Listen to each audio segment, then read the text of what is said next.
Today in the United States Senate, language in the defense authorization bill that would let the military repeal Don't Ask, Don't Tell fell to defeat. Senate Republicans, in fact, took the historic step of filibustering the entire defense authorization bill in order to maintain the Don't Ask, Don't Tell policy. They would not even allow debate on the defense bill because it included that language to let the military repeal its own policy on keeping gay people out of the military.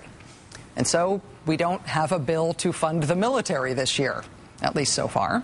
And the Don't Ask, Don't Tell policy lives. What happens next? Well, here's a clue. When I interviewed Vice President Joe Biden less than a week ago, I asked him why, if the administration was so opposed to Don't Ask, Don't Tell, why were they still implementing it? Why were they still discharging openly gay members of the U.S. military now that Barack Obama is commander-in-chief? Why not at least put that on hold while the military studies getting rid of Don't Ask, Don't Tell? Here's how Vice President Biden responded. With the policy under such intense scrutiny, that study underway at the Defense Department, progress being made both in the courts and politically, why not suspend the discharges of people under the policy now, pending that Defense Department review? Why keep kicking people out now while all of this movement is happening toward ending the policy? Because that is the compromise we basically had to make to get the votes to finally repeal it. In other words, everybody's looking for, in my view, if I could just wave a wand, it would just be flat repeal. No one else would be able to suspend it, and everyone suspended would be able to come back if they wanted to. But the truth of the matter is, we had to build a consensus for this. Working very hard on the telephone, calling people, telling them, and everybody's looking for the orderly elimination of this law. I would prefer it not be orderly. I prefer it just end. Boom. Done. But that's why that hasn't happened. That's why that hasn't happened. We had to build a consensus for this, he says. We had to agree to continue implementing Don't Ask, Don't Tell in order to get the votes we needed to repeal it. Hey, you know what? Even though you may have made that deal, you didn't get the votes to repeal it. I don't know who promised that. Who promised that if the White House just keeps discharging people right all along, says they're opposed to the policy, but they keep kicking people out anyway. I don't know who promised that if the White House just keeps kicking people out, they will allow the policy to be repealed, but that didn't happen today. If this was a political deal, if this was a political compromise, that sort of thing involves two parties negotiating in good faith about what they're going to do. The other side in this case did not hold up their end of the bargain, if indeed that was the bargain. So if you're the White House, are you still going to hold up your end of that broken bargain? Or are you going to do what you say you really want to do? I would prefer it not be orderly. I'd prefer it just end. Boom. Done. Boom. Done. That could happen. Will it? Lots to say and lots to find out about that tonight and in days ahead. Meanwhile, there are a lot of nonsense explanations that have been put forth already purporting to explain what happened today in the Senate. Senate Republicans, for example, initially tried to explain away their vote by saying, we don't like amendments to the defense authorization bill that aren't specifically about defense issues. The majority parties, I feel, is using our men and women in uniform as a tactic to pass politically expedient legislation entirely unrelated to the defense authorization and is, in my view, not appropriate. Amendments to the defense bill should just be about defense. That's why Republicans said they were blocking this bill today. That's not why they blocked this bill. What you see here, do we have that scrolling before you on the screen right now?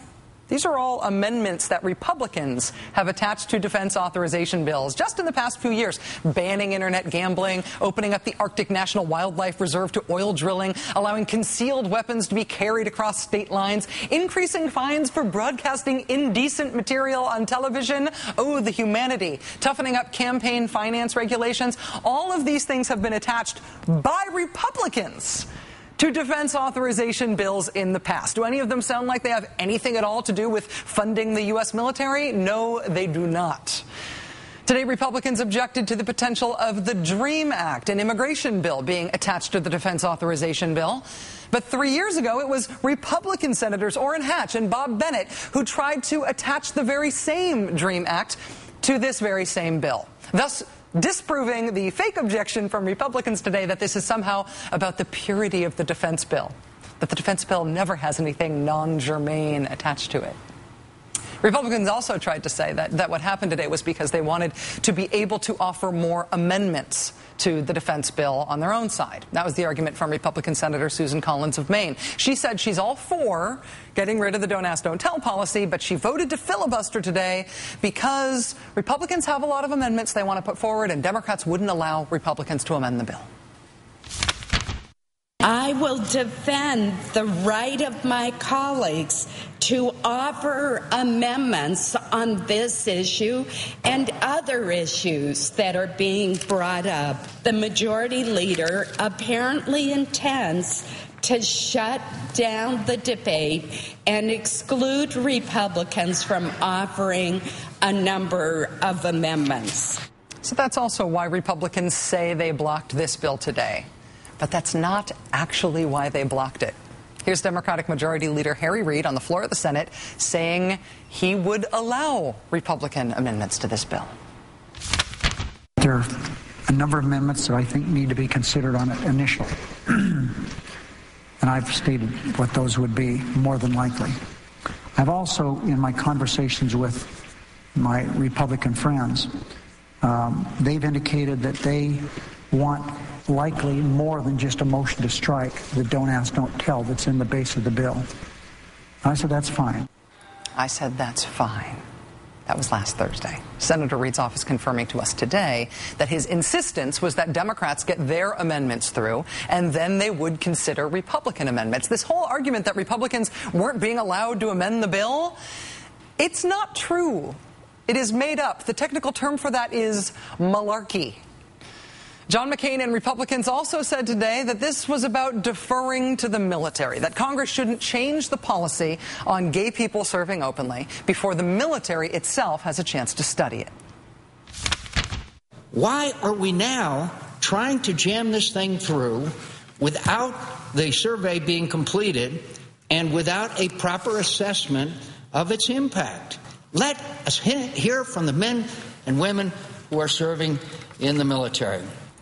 Strike three. That's also why Republicans say they blocked this bill today, but that's not actually why they blocked it. The language in the bill that Republicans filibustered today is not actually a repeal of the don't ask, don't tell policy. The language would allow the military to sign off on a repeal if their existing, current, ongoing study of it so indicated. When Bill Clinton instituted this policy in the early 1990s, Congress wrote it into law. What this amendment does is say if the military studies it and decides they can get rid of the policy safely, this would take the law off the books, essentially at the military's instruction. Republicans say this bill didn't sufficiently defer to the military, and that's why they're blocking it.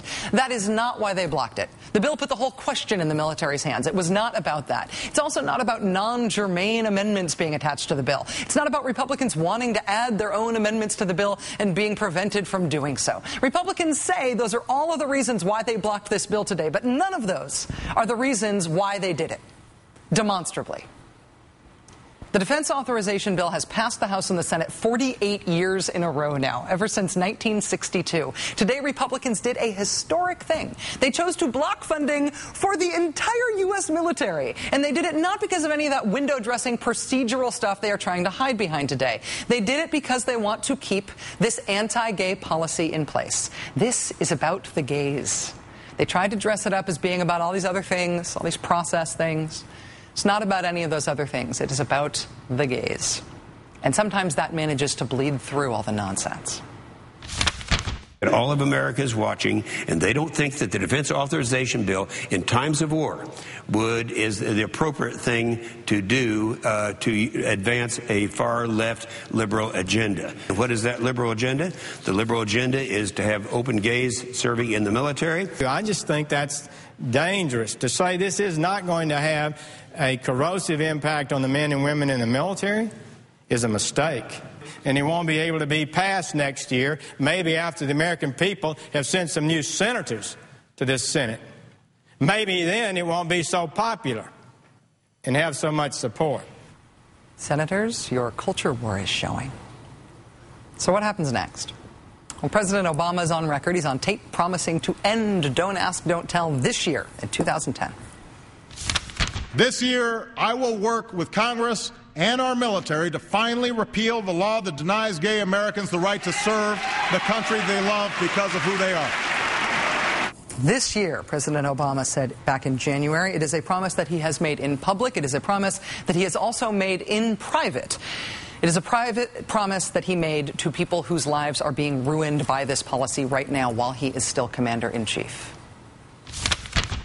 I basically told him that I was currently being discharged under Don't Ask, Don't Tell, and I told him the situation for me was urgent and I needed his help. He looked me right in the eye and he said, "We're going to get this done." We are going to get this done. Not to get craven here, but here's the polling that's been done about Don't Ask, Don't Tell recently. Overall, 75% of Americans say repeal Don't Ask, Don't Tell. Look at the number among Republicans. 64% of Republicans support repealing Don't Ask, Don't Tell. 75% of independents. And look at the number among Democrats. 80% say repeal it. A, this is a promise that President Obama has made. B, Republicans are totally caught with their pants down on this. They are on the wrong side of public opinion on this by a mile. And C, Democrats do have this little problem with the enthusiasm of their base in this election season. The whole reason the White House says it wouldn't suspend the implementation of this policy, that it wouldn't stop kicking people out while the military study on this is still pending, is because they say they agreed not to as part of a political deal. They gave that up in exchange for enough votes in the Senate to repeal Don't Ask, Don't Tell. Those votes did not turn up today when they were supposed to. Whoever Democrats negotiated with did not keep up their end of the bargain. The White House could decide right now, tonight, to stop implementation of this policy pending the military's review. The right wants a culture war against gay people. That's a war that in 2010, anti-gay politicians lose and pro-civil rights politicians win. Does the White House leave that on the table and walk away? Or do they try to win? Do they try to do well politically by doing what they say is right for the country? Do they do it? What happens next?